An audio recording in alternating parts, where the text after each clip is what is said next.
Hello friends, it's the best day ever because Mass Effect 3 is continuing onwards. Now, thank you for all your feedback on my previous videos.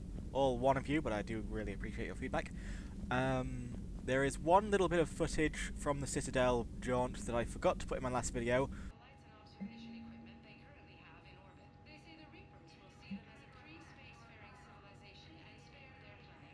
And hopefully I've just put it in right now with editing. But maybe I haven't, because I'm a terrible editor. So we'll see how that works. But now that's all over with, it is time to go and rescue Primarch Fedorian and his brother Primarch Trilbian from the moon of Palavan, known only as Menae, which is over here. We'll go over there soon. We'll go over there soon. But this is the priority. For there are Menae Reapers there, causing problems. So we blast through the mass relay, that's what they're called, yes. And we head off here. Oh! I did just say that was a priority, but first, of course, I'm gonna explore the solar system. Because Mass Effect 3's quest system is not as well refined as Mass Effect 2. I mean, the quests are still good, well, most of them. But then there are these, like, mini... Well, there you go. There are these mini fetch quests that just involve picking something up. And what happens is, you go to, you know, solar systems, you right-click and your Normandy scans, and if it finds anything within range, then you get to go pick it up. And, like, a lot of the filler side quests are like, can you go to this place and pick this up? But the quest journal is really terrible at tracking them, so you can just sort of forget to do them. So I'm just like, well, I'll just scan every solar system. Why wouldn't I do that? I'll probably end up doing that anyway in the end, so just do it straight away. And then when they're like, can you go and get this? You can say, hey, I've already got it. So if someone's looking for a Turian 79th flotilla, you can be like, hey, you know that entire flotilla of ships you lost? Bam! It's here. Now, when there's a thing over no planet, it's usually wreckage from which you get fuel. Whoa! Come on! It's a bit fiddly, the ship controls. So yeah, you get 800 units of fuel, my god. So the irony is that in Mass Effect 3, where credits are no longer as precious as they were in Mass Effect 2, you can pretty much get through the whole game without ever having to buy fuel. So, okie well, there was more fuel in this system than you could even get. God knows why my fuel upgrade that I got from Mass Effect 3 is Mass Effect 2 is gone. But it is. And we're just gonna have to live with that. So let's go to Castellus and see what they've got going on over there. But oh, when you scan things, as I'm sure you saw, there was a bar that was like Reaper Awareness. Signal confirmed. If that gets to full, Reapers chase you. Which, it's not exactly a thrill ride, but it's a cute little addition. Makes this just, you know, gives it a bit of extra spice. Will the Reapers come? Nope, I evaded them this time. I'm not going to deliberately summon them. You'll have to wait until I overscan and see them yourself. So, bam. What did we get? The banner of the 1st Regiment, and you see my journal updated because that is indeed for a quest. You'll meet a Turian on the Citadel who's like, our men are demoralized. He doesn't talk like that, but, my men are demoralized. If only we had the banner of the 1st Regiment. That was an iconic battle, and seeing it would give my soldiers some kind of adrenaline rush that will help them to die faster. And you can say, yo, guess what I've got? And they'll be like, Shepard, you hot damn diggity doogity dog. Now, let us go to Menae. Palavan's largest moon has been shrouded in secrecy since the dawn of the Turian space age. During the Krogan rebellions, the hierarchy classified nearly all data on Menae and its sister moon Nanus because they feared the Krogan could use the moons as weapons by smashing them into Palavan's surface. However, some information has leaked out. Images of Turian bases where personnel walk without envirosuits indicate advanced infrastructure.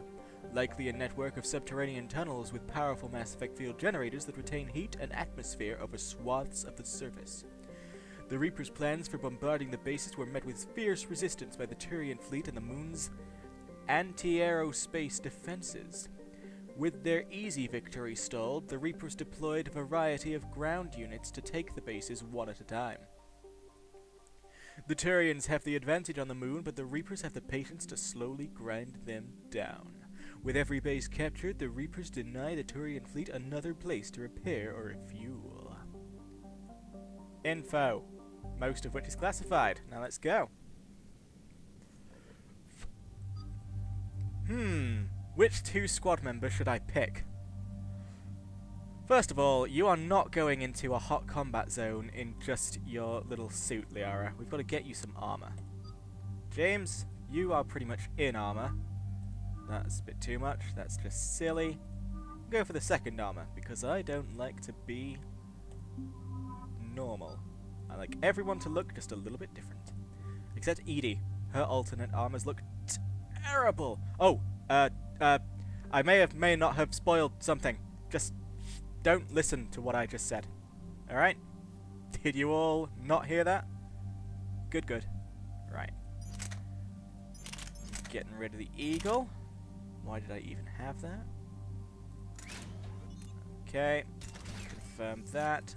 Back. Any cool weapons for you?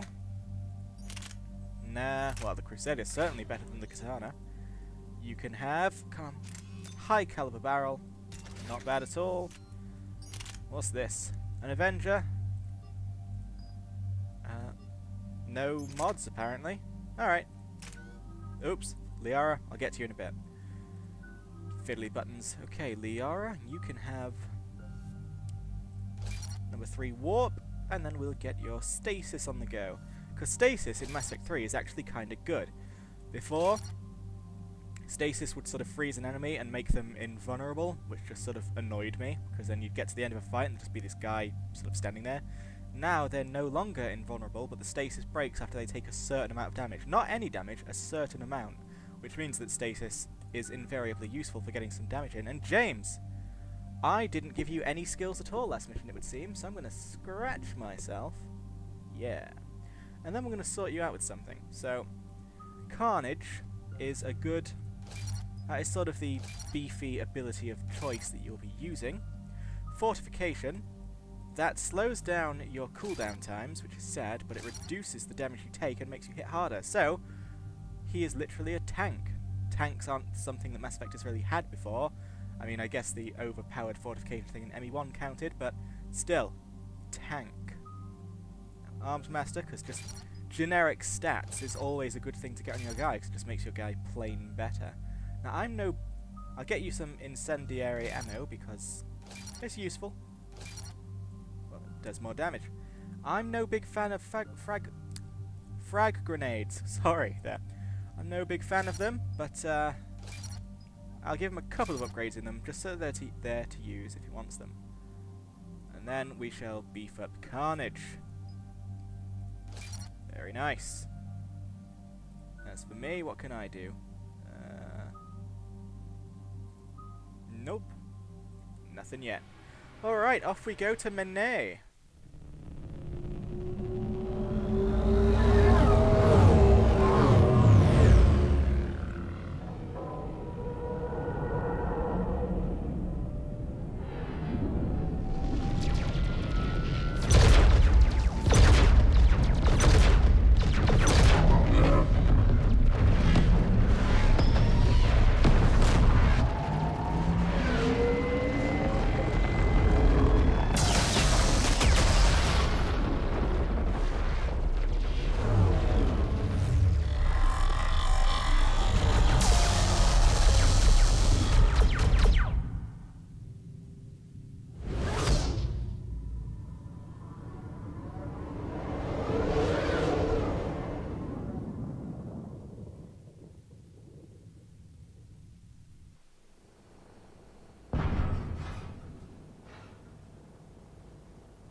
Oh no.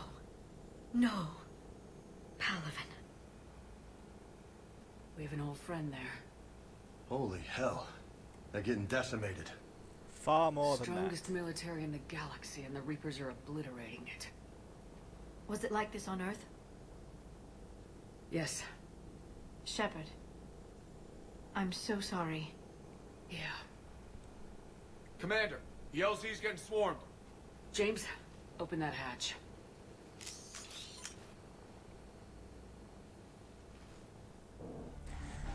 But yes, decimated means to kill 10% of, so, you know, they're getting more than that. Whoa! Okay, this weapon is not accurate. But it's okay. Get in, get out. Let's move. Nice shot, Tag. Get in, get out is what I specialize at. Okay.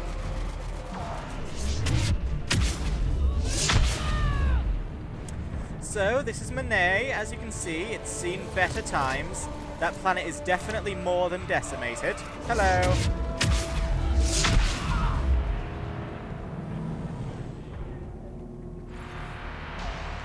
Thank you, whoever said that. So yes, it's in a bit of trouble. But if you read the Codex, and I won't, I'm just going to say, if you read the Codex, the Turians are doing better than you would expect. When they first arrived at Palavan, the Turians sort of had a plan. They all sort of lined up in their ships and then performed this clever little maneuver. I can't remember the specifics. It's in the Codex. Clever little maneuver that started off with them killing like two Reapers. And the Reapers were like the first casualties of the battle. And since then, they've actually been holding, and it looks pretty bad, but they've been holding the planet quite well.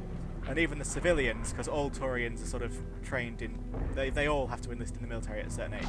So even the civilians are sort of really putting up their dukes and fighting back. So Palavan doesn't look it, but it's doing about as well as you could possibly hope. The reinforcements haven't arrived. Ground report. Knowledge of the terrain is our only advantage here, and that's not going to last forever if they keep throwing their forces at us. We'll hold this area as long as we can. I'm linking my transponder to the life signal monitoring system of the unit's suits. If it goes out, send another unit here, ASAP. Very nice. What is this? Try them again. Command West Airfield. Do you read? Not even static. Try them again. Respected, sir. Been getting nothing. That's an order. You have a job, now stick with it. Oh god, I'm so itchy. Why is this happening? Come on. For your orders, sir. Domestic, get your men up on that north barricade. Yes, sir. Sergeant Barnes, find a way to get that comm tower operational. Sir. General? Commander Shepard, heard you were coming, but I didn't believe it. General Corinthus. I've come to get Primarch Fedorian. Primarch Fedorian is dead. Oh. His shuttle was shot down an hour ago as it tried to leave the moon. That is a running theme. That's gonna complicate things. Just never try to leave. Unless you're the Normandy. How bad is it, General? We just lost about 400 men in half an hour. We set up camps on this moon as an advanced position to flank the enemy. A sound strategy. Just... Irrelevant. Exactly. The sheer force of the Reapers seems to make them immune to that sort of tactic. The Primarch and his men found that out the hard way. Given that there are giant, like 2-kilometer long walking tanks of death, 400 deaths in half an hour sounds remarkably low to me. But then again, I'm no numbers person. I'm sorry. I hear he was a good man. And a friend. He would have been an outstanding diplomat. So what happens now? The Turian hierarchy provides very clear lines of succession. Right. General Corinthus? With such heavy casualties, it's hard for me to be certain who the next Primarch is. Palavan Command will know. However, at the moment, contacting them is impossible. The comm tower is out. Husks are swarming that area. We can't get close enough to repair it. Someone. Don't worry, General. I'll get your tower operational. Thank you, Commander. I'll take care of